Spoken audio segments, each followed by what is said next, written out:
Guys অনেক দিন পর তোমাদের সামনে একটা মিনি ব্লগ নিয়ে হাজির হয়েছি। তো আজকে আমি রয়েছি সোনোস্ক্যান ডায়াগনস্টিক মাল্টি স্পেশালিটি আউটডোরে। তো আমি এখানে ডক্টর দেখাতে এসেছি, সেটা হচ্ছে একজন সার্জেনকে।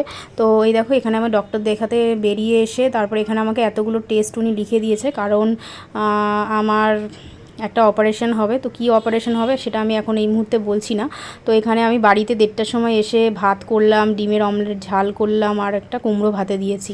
তারপরে দেখো বাইরে 38 ডিগ্রি চলছে, উরে বাবা যা গরম। আর এদিকে আমি দেখো রাতের বেলায় আমাদের এখানে টুপাদিকে দেখে আমারও একটু শখ জাগলো যে আমিও একটু স্কিন কেয়ার করি।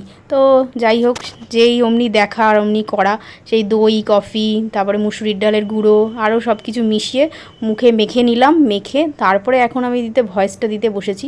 তো যদি আমার অনেক দিন পরে এই মিনি ব্লগটা ভালো লেগে থাকলে লাইক কমেন্ট শেয়ার, এবং চ্যানেলে যারা নতুন তারা প্লিজ চ্যানেলটাকে সাবস্ক্রাইব করবে, পাশে থাকা বেল বাটনটা টুন করবে। টাটা।